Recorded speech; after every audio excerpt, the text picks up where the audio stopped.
വിശുദ്ധ ലൂക്ക എഴുതിയ സുവിശേഷം അധ്യായം 2. യേശുവിന്റെ ജനനം. അക്കാലത്ത് ലോകമാസകലമുള്ള ജനങ്ങളുടെ പേര് എഴുതി ചേർക്കപ്പെടണം എന്ന് അഗസ്റ്റസ് സീസറിൽ നിന്ന് കൽപ്പന പുറപ്പെട്ടു. ക്വിരിനിയോസ് സിറിയായിൽ ദേശാധിപതി ആയിരിക്കുമ്പോൾ ആദ്യത്തെ ഈ പേരെഴുത്ത് നടന്നു.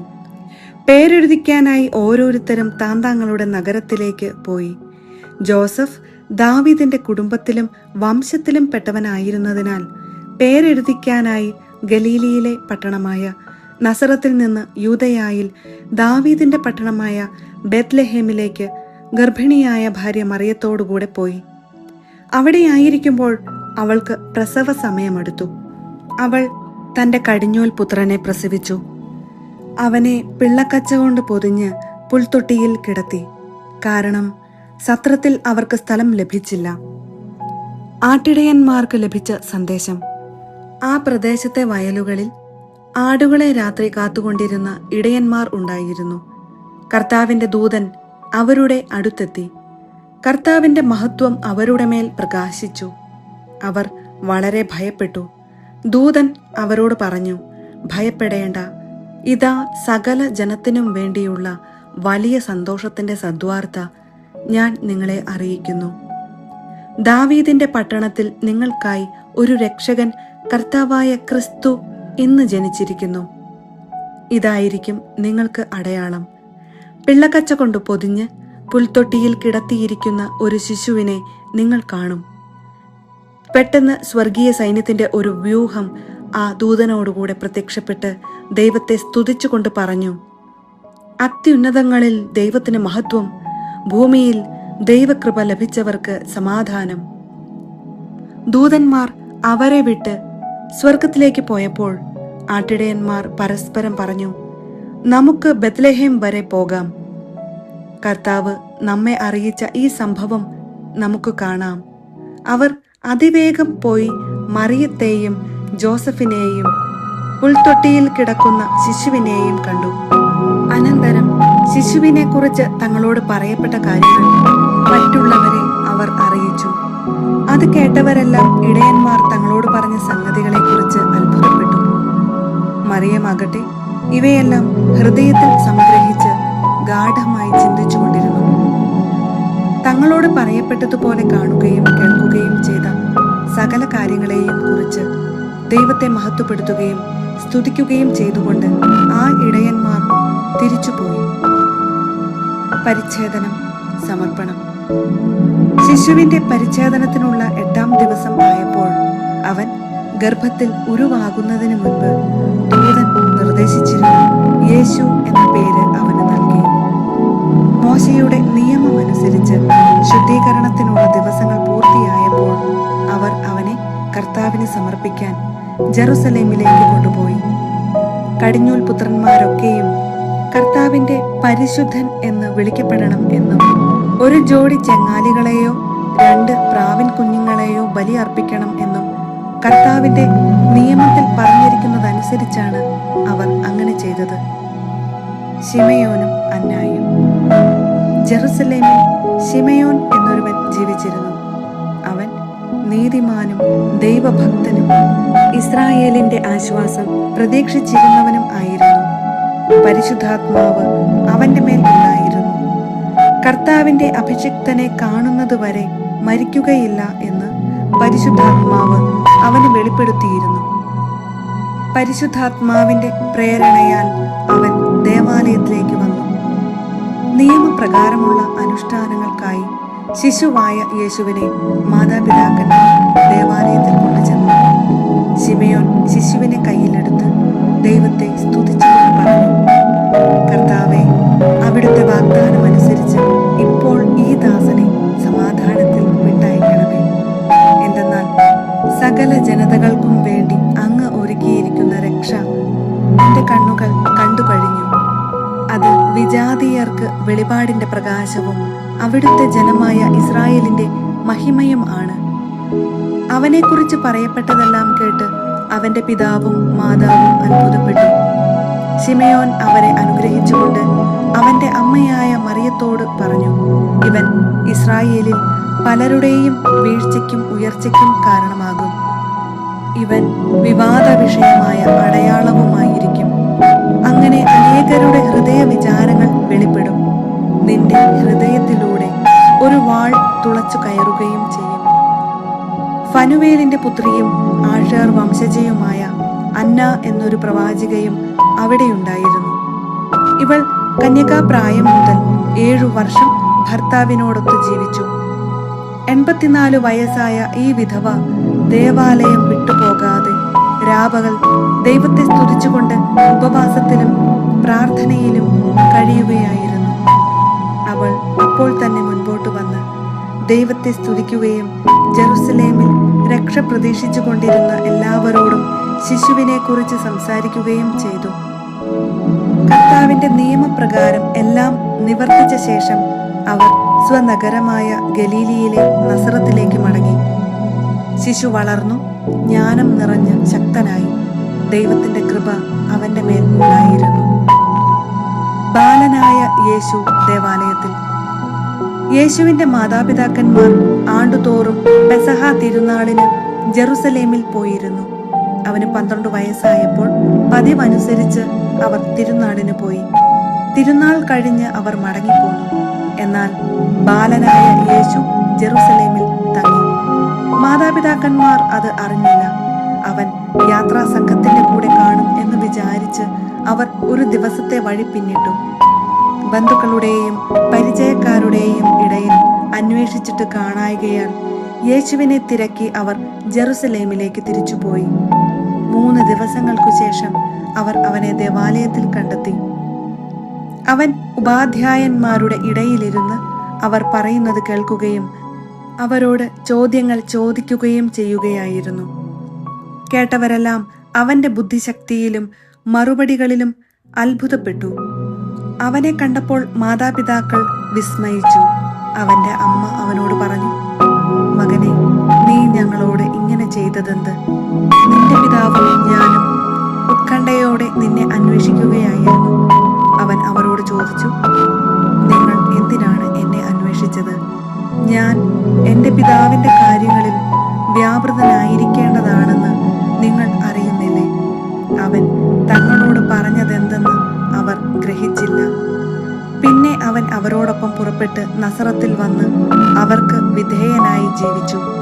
അവന്റെ അമ്മ ഇക്കാര്യങ്ങളെല്ലാം ഹൃദയത്തിൽ സംഗ്രഹിച്ചു. യേശു ജ്ഞാനത്തിലും പ്രായത്തിലും ദൈവത്തിൻ്റെയും മനുഷ്യരുടെയും പ്രീതിയിലും വളർന്നു വന്നു. എഴുതിയ സുവിശേഷം അധ്യായം 3. സ്നാപകന്റെ പ്രഭാഷണം. തിബേരിയൂസ് സീസറിന്റെ 15-ാം ഭരണവർഷം പൊന്തിയൂസ് പിലാത്തോസ് യൂദയായുടെ ദേശാധിപതിയും ഹെറോദേസ് ഗലീലിയുടെയും അവന്റെ സഹോദരൻ പീലിപ്പോസ് ഇത്തൂറിയ ത്രാക്കോണിത്തിസ് പ്രദേശങ്ങളുടെയും ലിസാനിയോസ് അബിലേനയുടെയും ഭരണാധിപന്മാരും അന്നാസും കയ്യഫാസും പ്രധാന പുരോഹിതന്മാരും ആയിരിക്കെ സക്കറിയായുടെ പുത്രനായ യോഹന്നാന് മരുഭൂമിയിൽ വെച്ച് ദൈവത്തിന്റെ അരുളപ്പാടുണ്ടായി. അവൻ പാപമോചനത്തിനുള്ള മാനസാന്തരത്തിന്റെ ജ്ഞാനസ്നാനം പ്രസംഗിച്ചുകൊണ്ട് ജോർദാന്റെ സമീപ പ്രദേശങ്ങളിലേക്ക് വന്നു. ഏശയ്യാ പ്രവാചകന്റെ പുസ്തകത്തിൽ എഴുതപ്പെട്ടിരിക്കുന്നതുപോലെ മരുഭൂമിയിൽ വിളിച്ചു പറയുന്നവന്റെ ശബ്ദം, കർത്താവിന്റെ വഴി ഒരുക്കുവിൻ, അവന്റെ പാത നേരെയാക്കുവിൻ. താഴ്വരകൾ നികത്തപ്പെടും, കുന്നും മലയും നിരത്തപ്പെടും, വളഞ്ഞ വഴികൾ നേരെയാക്കപ്പെടും, പരുപരുത്തവ മൃദുവാക്കപ്പെടും. സകല മനുഷ്യരും ദൈവത്തിന്റെ രക്ഷ കാണുകയും ചെയ്യും. ജ്ഞാനസ്നാനം സ്വീകരിക്കാൻ തന്റെ അടുത്തേക്ക് വന്നിരുന്ന ജനക്കൂട്ടങ്ങളോട് അവൻ ചോദിച്ചു, അണലി സന്തതികളെ, ആസന്നമായ ക്രോധത്തിൽ നിന്ന് ഓടിയകലാൻ നിങ്ങൾക്ക് മുന്നറിയിപ്പ് നൽകിയത് ആരാണ്? മാനസാന്തരത്തിന് യോജിച്ച ഫലങ്ങൾ പുറപ്പെടുവിക്കുവിൻ. ഞങ്ങൾക്ക് പിതാവായി അബ്രാഹമുണ്ട് എന്ന് പറഞ്ഞ് നിങ്ങൾ അഭിമാനിക്കേണ്ട. കാരണം ഈ കല്ലുകളിൽ നിന്ന് അബ്രാഹത്തിന് സന്താനങ്ങളെ പുറപ്പെടുവിക്കാൻ ദൈവത്തിന് കഴിയുമെന്ന് ഞാൻ നിങ്ങളോട് പറയുന്നു. വൃക്ഷങ്ങളുടെ വേരിന് കോടാലി വയ്ക്കപ്പെട്ടു കഴിഞ്ഞു. നല്ല ഫലം നൽകാത്ത വൃക്ഷങ്ങളെല്ലാം വെട്ടി തീയിൽ എറിയപ്പെടും. ജനക്കൂട്ടം അവനോട് ചോദിച്ചു, ഞങ്ങൾ എന്താണ് ചെയ്യേണ്ടത്? അവൻ പറഞ്ഞു, 2 ഉടുപ്പുള്ളവൻ 1 ഇല്ലാത്തവന് കൊടുക്കട്ടെ, ലക്ഷണം ഉള്ളവനും അങ്ങനെ ചെയ്യട്ടെ. ചുങ്കക്കാരും സ്നാനം സ്വീകരിക്കാൻ വന്നു. അവരും അവനോട് ചോദിച്ചു, ഗുരു, ഞങ്ങൾ എന്തു ചെയ്യണം? അവൻ പറഞ്ഞു, നിങ്ങളോട് ആജ്ഞാപിച്ചിട്ടുള്ളതിൽ കൂടുതൽ ഈടാക്കരുത്. പടയാളികളും അവനോട് ചോദിച്ചു, ഞങ്ങൾ എന്തു ചെയ്യണം? അവൻ അവരോട് പറഞ്ഞു, നിങ്ങൾ ആരെയും ഭീഷണിപ്പെടുത്തരുത്. വ്യാജമായ കുറ്റാരോപണവും അരുത്. വേതനം കൊണ്ട് തൃപ്തിപ്പെടണം. പ്രതീക്ഷയോടെ ഇരുന്ന ജനമെല്ലാം ഇവൻ തന്നെയോ ക്രിസ്തു എന്ന് യോഹന്നാനെ പറ്റി ചിന്തിച്ചു തുടങ്ങി. യോഹന്നാൻ അവരോട് പറഞ്ഞു, ഞാൻ ജലം കൊണ്ട് സ്നാനം നൽകുന്നു. എന്നാൽ എന്നേക്കാൾ ശക്തനായ ഒരുവൻ വരുന്നു. അവന്റെ ചെരുപ്പിന്റെ കെട്ട് അഴിക്കാൻ പോലും ഞാൻ യോഗ്യനല്ല. അവൻ പരിശുദ്ധാത്മാവിനാലും അഗ്നിയാലും നിങ്ങൾക്ക് സ്നാനം നൽകും. വീശുമുറം അവന്റെ കയ്യിൽ ഉണ്ട്.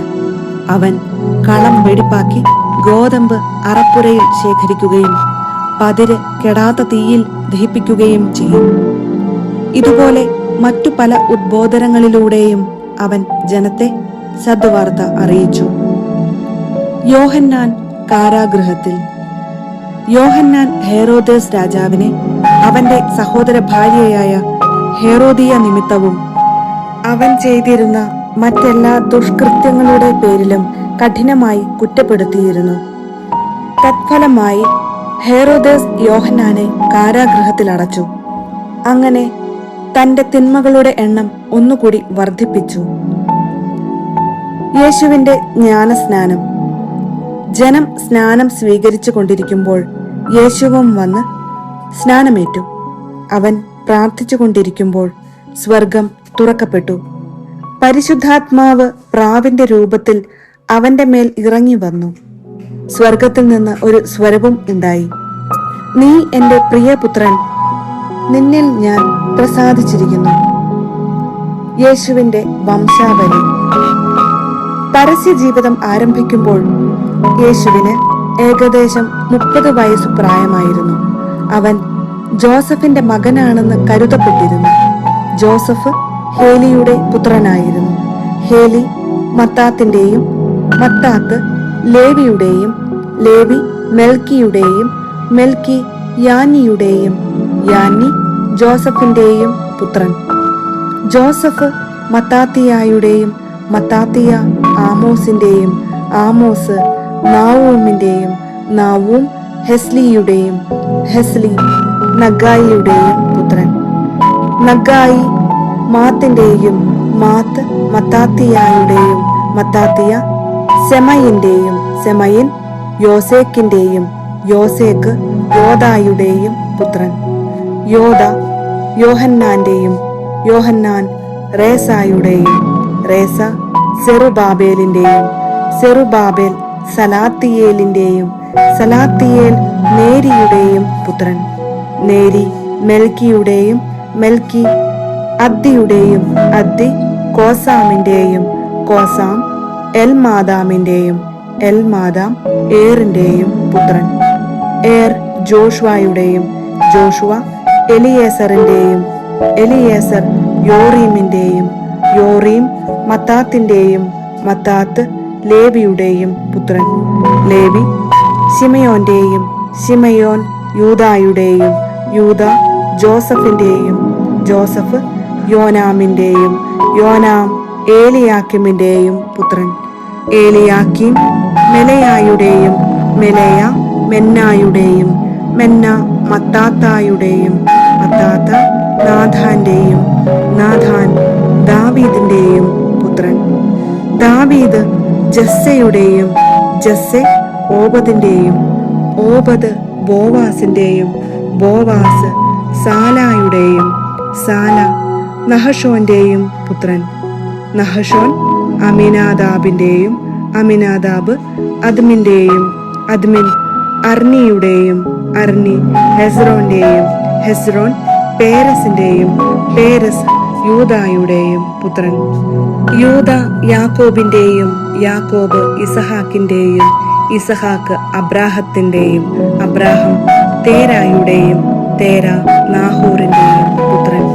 നാഹോർ സെറൂഹിന്റെയും, സെറൂഹ് റവുവിന്റെയും, റവു പേലഗിന്റെയും, പേലഗ് ഏബറിന്റെയും ഏബർ ഷേലായുടെയും പുത്രൻ. ഷേല കൈനാന്റെയും കൈനാൻ അർഫക്സാദിന്റെയും അർഫക്സാദ് ഷേമിന്റെയും ഷേം നോഹയുടെയും നോഹ ലാമക്കിന്റെയും പുത്രൻ. ലാമക്ക് മെത്തുസേലഹിന്റെയും മെത്തുസേലഹ് ഹെനോക്കിന്റെയും ഹെനോക്ക് യാരദിന്റെയും യാരദ് മഹലലേലിന്റെയും മഹലലേൽ കൈനാന്റെയും പുത്രൻ. കൈനാൻ ഏനോസിന്റെയും ഏനോസ് സേത്തിന്റെയും സേത്ത് ആദാമിന്റെയും പുത്രനായിരുന്നു. ആദം ദൈവത്തിൻ്റെതുമായിരുന്നു.